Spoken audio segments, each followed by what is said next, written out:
hold me.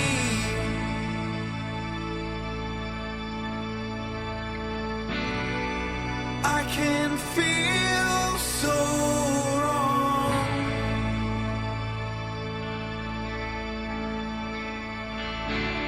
You're trying to console me.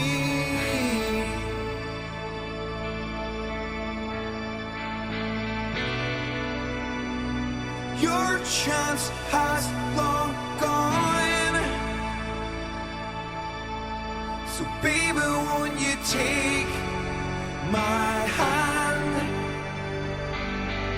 so we can do what the others can. We are alive tonight. We are alive tonight. I am going home forever and evermore. No, I was never born,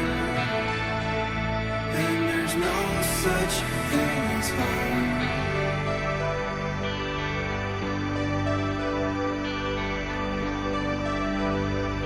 We used to stand so strong.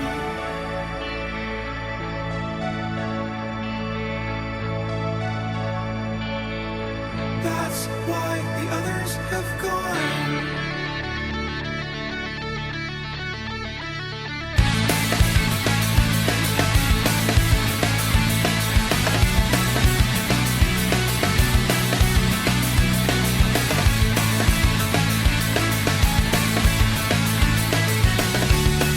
Different person, different argument. In my shadow, no more compliments. One more person, breaking the rules again. I'm still waiting for someone else to join in. Stand where the others stand.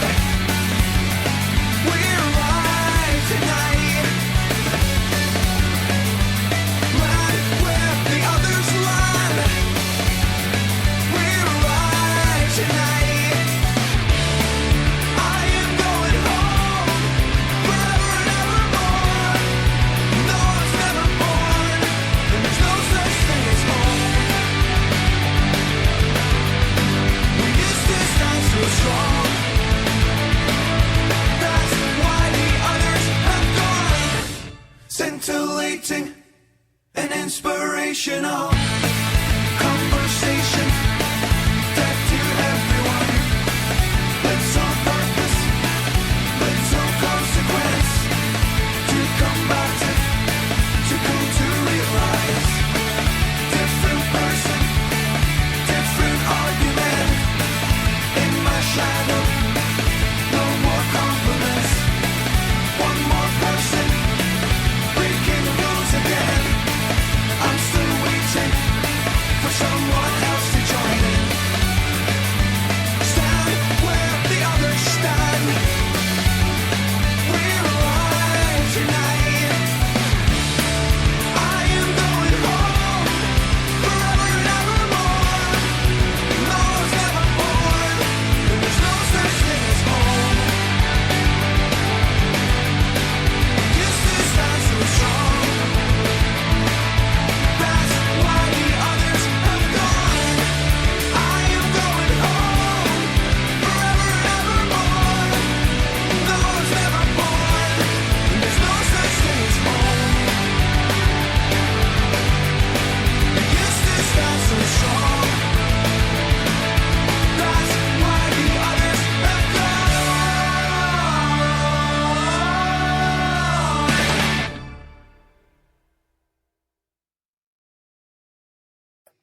Hail, hail, and welcome to the HomeBhoys live podcast here on Monday, the 26th of January. Well, here we are, the week Meet the Walking Dead. Obviously, we're going to get on to talk about that later, but we got a lot to talk about. Got to talk about Motherwell.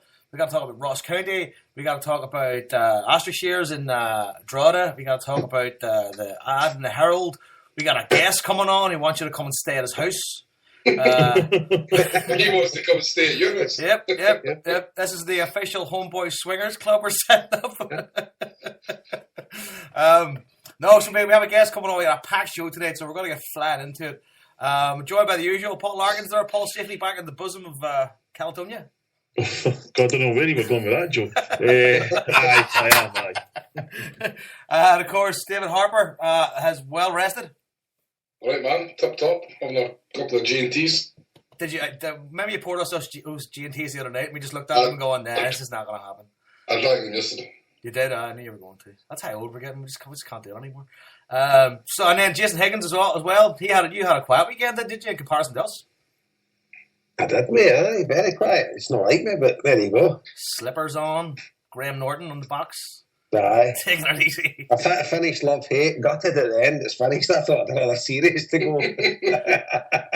You do that. I broke my heart on Sunday morning. I was serious when I said you and Liam could do like Nidge and Fran for Halloween. Absolutely, man. I would totally pull that off. Fucking Liam's got enough tracksuits, I'd say. Pull it off. Anyway, so a lot to talk about. Where are we going to start? We're going to start with Motherwell. Are we going to the Asterix years of the weekend, or what do you think? Do your Asterix years. I want to hear about it. Oh, Harper, you talk about it. I mean, you were kind of more involved in the setting of it. Like, it was a fantastic night. It was great, and great turnout.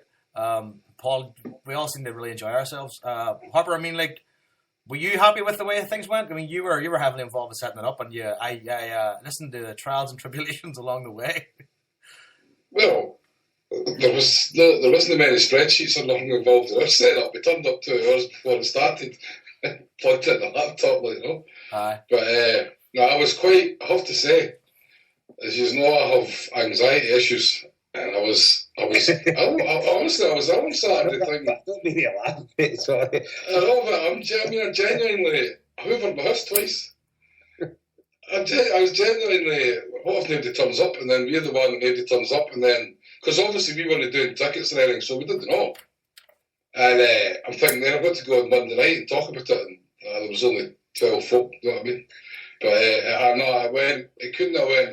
honestly couldn't have went any better to plan. We had about 100 there on the night. Perfect venue. Everybody had a seat. Everybody could see. Everybody could hear. I think it was just a perfect number because you could go to the bar and you weren't waiting long. You get served. I'm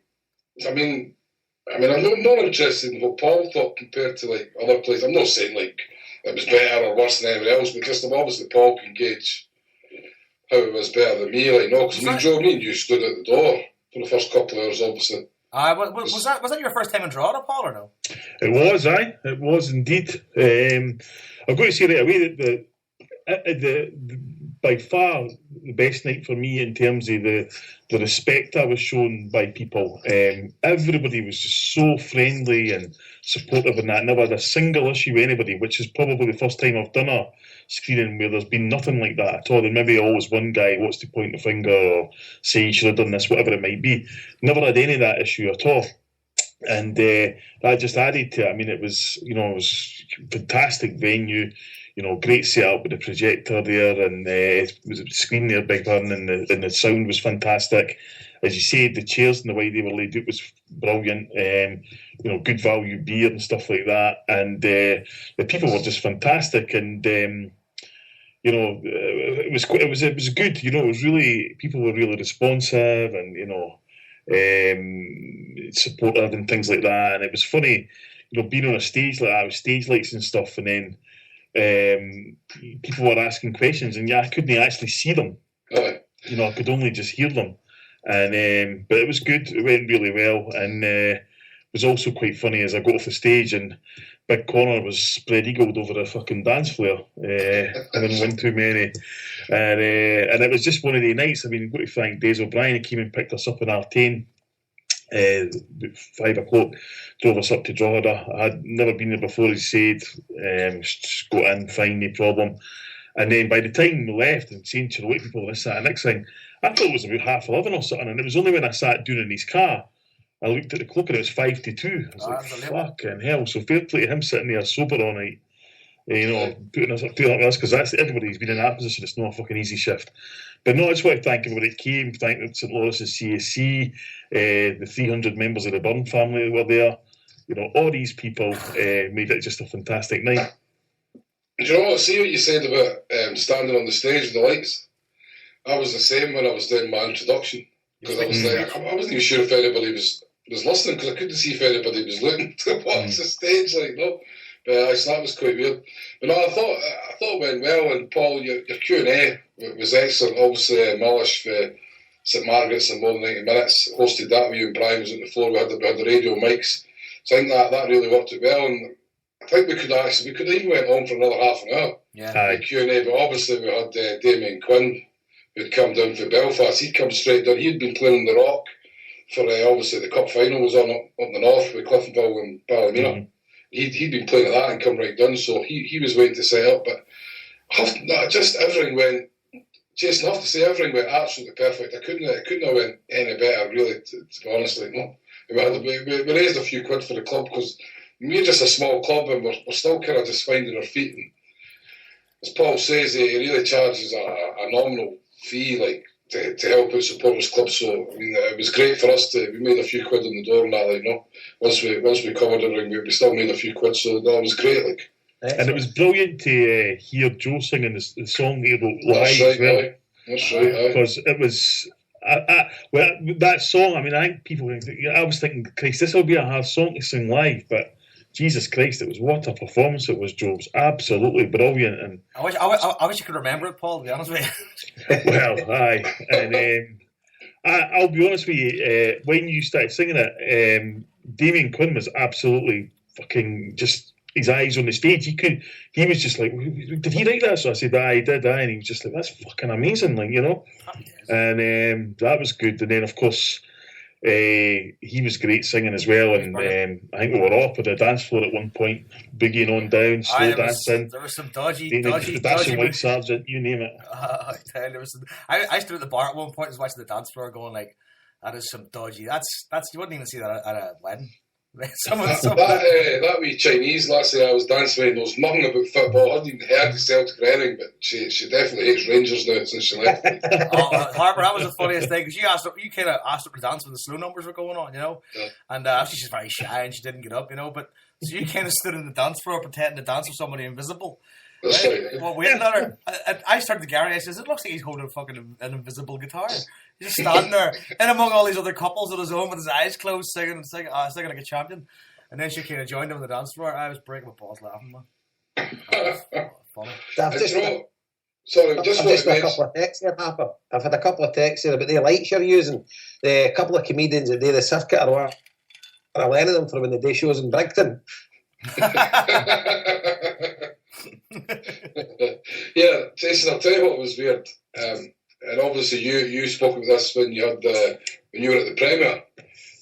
People who listen to the show, they come up to you and just start talking to you like they've known you all your life. I get a wee bit embarrassed, because I think, shit, if I met this person before and I feel ignorant then I can't remember who they are, but it just turns out they listen to the show sort of thing, And there was quite a few people there one night that travelled into Drogheda that listened to the show, Peter Hughes from Dundalk, Kevin Wedlock, Gareth Doyle, Peter McClung.